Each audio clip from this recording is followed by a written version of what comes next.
Bonjour, aujourd'hui je vais vous expliquer comment Macron a utilisé la bite de Benjamin Griveaux pour confiner les Français en leur injectant le virus, avec la complicité du ministre de la Santé, Olivier Véran. Je précise que tout ce que je vais expliquer dans cette vidéo est réel et vérifié, car les informations proviennent de plusieurs sources et témoignages que j'ai recoupés.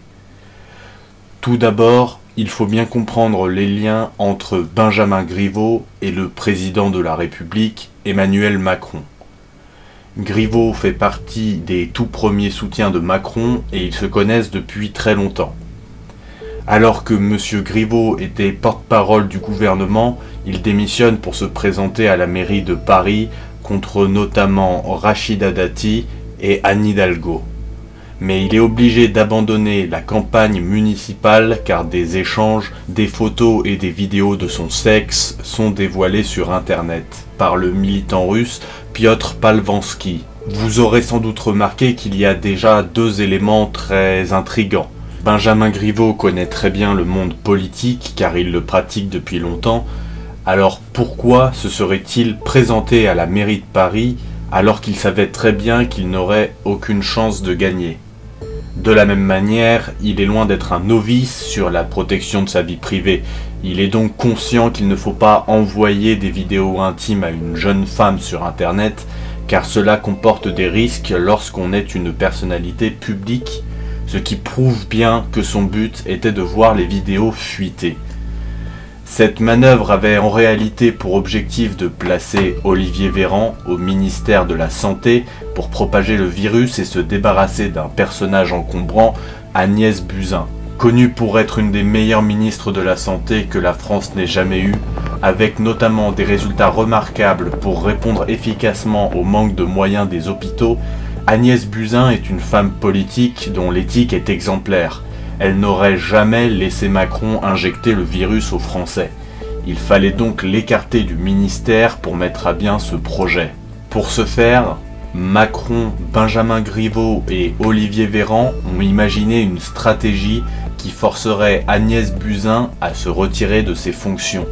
En envoyant Benjamin Griveaux en campagne pour Paris, puis en le forçant à abandonner pour un motif qui, quand on ne connaît pas le contexte, paraît crédible, le parti politique La République En Marche, sous l'impulsion de Macron, a forcé Agnès Buzyn à le remplacer dans l'urgence en la contraignant à quitter son poste de ministre de la Santé. Il était important de lui retirer ses fonctions car elle ne voulait pas participer à cette mascarade d'Emmanuel Macron qui consistait à injecter le Covid-19, plus connu sous le nom de coronavirus, à tous les Français. Contrairement à Olivier Véran qui était totalement en accord avec le président dans cette démarche. Si vous avez des doutes sur cette version des faits, il suffit de consulter l'article du journal Le Monde où Agnès Buzyn confirme qu'elle était au courant de ce projet et cette hypothèse est totalement validée par sa réaction lors de la fin du premier tour des élections municipales où elle n'arrive même pas à parler tant la situation est catastrophique.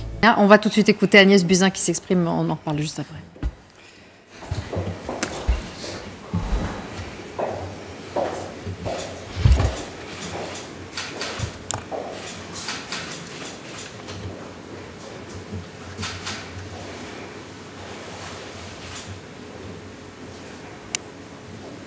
Agnès Buzyn était totalement muselée par le gouvernement alors qu'elle connaissait la situation depuis plusieurs années.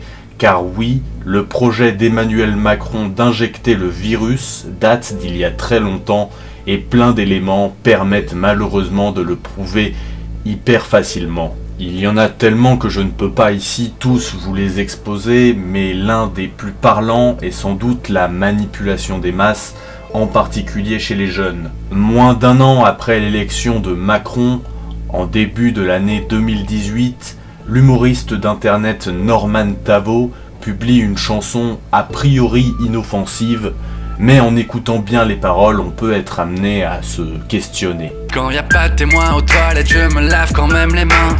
On comprend très rapidement l'intérêt de telles paroles, donner l'habitude aux jeunes de ne plus se laver les mains pour permettre une propagation rapide du virus. Comme vous le savez peut-être, les jeunes sont asymptomatiques au Covid-19, donc ils ne sont pas conscients de posséder le virus, mais ils sont aussi les plus contagieux. Pour injecter le virus dans énormément de familles, quoi de mieux que l'idole des jeunes pour inciter les enfants à ne plus se laver les mains? Ça paraît tellement fou que je comprendrais que vous ayez du mal à me croire. Pourtant, on constate assez facilement que les liens qui unissent Emmanuel Macron et Norman Tavo sont étroits. Ces deux hommes originaires des Hauts-de-France se connaissent bien, et pour cause, ils sont liés par un même homme, le milliardaire Marc Ladret de la Charrière. Norman travaille pour Webedia, une filière du groupe Fimalac, possédée par le dit Marc Ladret de la Charrière, un grand ami du président Macron. C'est d'ailleurs cet homme qui a mis en contact le président avec le youtubeur, un des poids lourds de l'empire Fimalac. Des exemples comme celui-ci, il y en a énormément, et ils ont permis à Emmanuel Macron et Olivier Véran de répandre le virus pour forcer les Français à se confiner. Mais dans quel but? La raison pour laquelle Macron a besoin de confiner les Français est en réalité extrêmement simple et connue de tous. Mais je souhaite quand même la rappeler pour les quelques internautes qui seraient mal informés. À l'abri des regards, le président souhaite répandre un gaz toxique avec des ondes GPS via les airs mais aussi directement depuis la Terre qui permettra de géolocaliser chaque individu avec n'importe quel appareil électronique, même éteint, avec des informations très précises sur chaque citoyen français qu'il compte revendre au gouvernement israélien, afin de lui permettre de contrôler les masses sur l'ensemble du globe. Voilà, j'espère avoir pu vous convaincre, je ferai peut-être une vidéo plus longue car ceci n'est qu'un résumé. Je n'ai pas parlé de plusieurs personnages importants impliqués dans cette affaire, comme par exemple le présentateur météo Louis Baudin, mais mon but était d'alerter un maximum de gens sur la situation et je ne voulais pas qu'ils soient dissuadés de regarder une vidéo parce qu'elle était trop longue en me noyant dans les détails. Bien sûr, parlez-en autour de vous, la situation est grave et comprendre la manipulation de la sextape de Benjamin Griveaux est un bon début pour se préparer à la suite, car nous vivons des heures sombres, c'est indéniable. Merci de m'avoir écouté.